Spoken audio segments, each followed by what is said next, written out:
Hey everyone, Jeff Ewens here from Beer Cartel, and I want to welcome you to day number 3 of the 2018 Beer Advent Calendar Beers. And today I'm joined by Stuart in Margaret River from Black Brewing. G'day, Stuart. G'day, Jeff. How are you? Yeah, good, thank you. Thanks for joining us. Tell us a bit about where you are. You're sitting in a car. We do these interviews basically anywhere.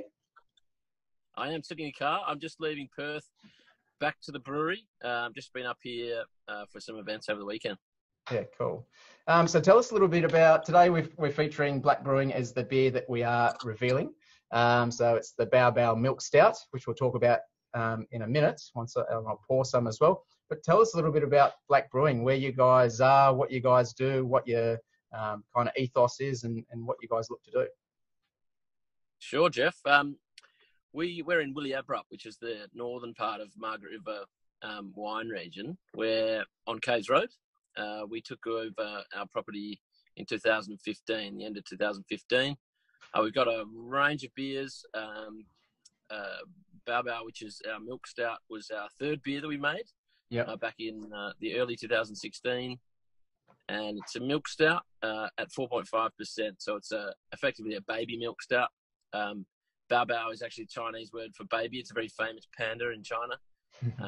And we made a baby milk stout that's like a cold drip coffee. It's really balanced. It's really sessionable. It's a sort of good everyday milk stout.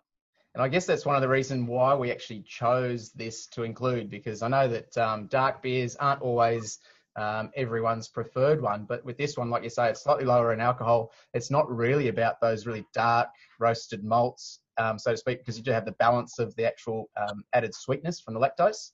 And that's why we want to include it, because it kind of changes perceptions a bit about what a dark beer is and can be. Yeah, sure. I mean, a lot of people are a bit wary of milk stouts. Craft milk stouts are often, really big, 6+%. And while we do make those sort of beers, we wanted to make Bao Bao a beer that people could drink at our venue. We're predominantly a lunch venue, and we're really busy in summer, so it's a stout that you can drink when the weather's a bit warmer, that you can have at lunchtime. It's not a big, dark, sort of wintry stout. Yeah, and just for everyone at home, that's the logo there. Tell us a little about the image on the front of the bottle there. Bao Bao is a word that you can use for you can actually use it for full, or you could use it for baby or baby face. Yeah. The baby on the label is a design that our designer came up with a milk bottle for milk stout. Yeah, right, cool. And tell us a little bit about the addition of lactose into the actual beer. Obviously, it adds a bit of sweetness to it, balances out that kind of bitterness from the rest of the beer. Yeah, I first encountered milk stout actually in China, in northern China. There's a dish, a sort of meal that they call shuar in the northwest of China, and that's milk stout and meat on a stick, basically. Yeah, right. They put lactose in the stout to take a little bit of the bitterness off what is a pretty rough beer up there. Yeah. So lactose has traditionally been used to round off some of the more bitter flavors that come from the roasted malt. Yeah. Now our malt bill is not as bitter as those beers. So the lactose just adds that little bit of sweetness and that sort of cloying mouthfeel that's quite pleasant from milk stout. Yeah, and it's quite the carbonation is quite kind of light as well. It's you can get some stouts that have got limited carbonation, but it's quite good mouthfeel.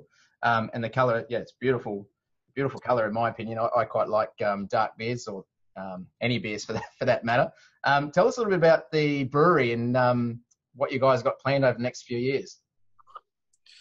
Sure, we've been brewing essentially a core range for a couple of years now. We've settled on our core. We're really happy with how it looks. We've changed a few beers recently. We've brought in Pale Ale IPA into the core lineup.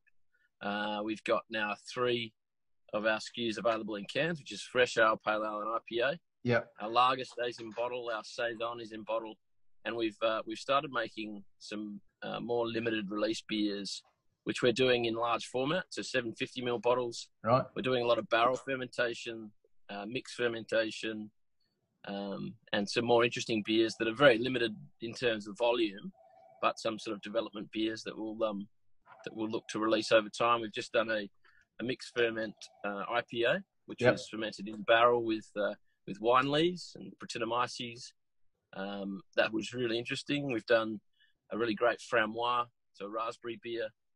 We've got a lot of stuff coming in and out of barrel at the moment that we're playing around with. So that's a real part of our future, will be big bottles, interesting, limited stuff, a lot of co-fermentation. We cool ship some beers over winter, which is a really good learning process. Yeah. And we've got some really interesting beers bubbling away in barrel at the moment.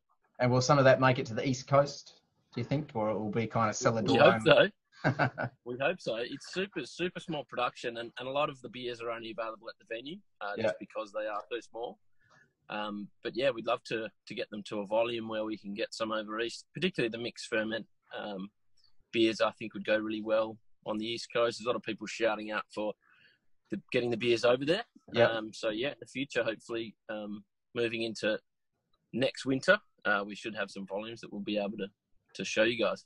Cool. And you guys, so your venue is not just a brewery venue, as far as I'm aware. You guys have got like function venue and things along those lines. Is that correct?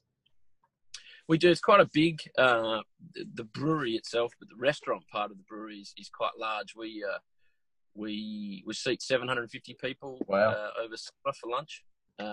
We do a lot of events. We do a lot of bigger functions, and because we're sort of the biggest function venue in our part of the region. Yeah. We make spirits. We also make wine. We're in a wine region and in the middle of a big vineyard. So we make a range of 7 wines. We make gin. We've got a new still arriving in middle of January, hopefully, that we've had built in Amsterdam. And that we'll be able to release some more gins and some vodka. We've got plans to make a bunch of different spirits, and that will be all done on site cool. in the brewery. Cool. And if so, obviously people can come and visit the brewery or the kind of venue space there. Tell us a little bit about that. So open how many days a week, and if people are in the kind of WA region, how can they come and see you guys? Sure. Well, we're, as I said, in Williabrup on Caves Road. It's about 2 and 3/4 hours south of Perth. Yeah. You can find us on the net. It's pretty hard to miss us. We're right on the middle of that main road. Our venue is called Caves Road Collective, and it's a collective of those businesses within, which is Black Brewing, Honest Ale, June Distilling, and Ground to Cloud Wines. So you can find us on the net. We're super easy to find. We're in the northern part of the region. We also have a bar in Dunsborough called Little Brother, Little Brother to the Big Brother in Williabrup. And that's more of a nighttime venue. We do burgers and casual food. You can get all our beers there, as well as some really interesting beers from around the region. The mates at Beer Farm, Eagle Bay, Rocky Ridge, have all got beers on tap there. So that's for if you're right up in that Dunsborough area. Yeah, cool. All right. Well, appreciate your time today, Stuart. I know you've got to duck off for a bit of a drive to the brewery. Like I said, really appreciate having the beer in the Advent calendar for day number 3.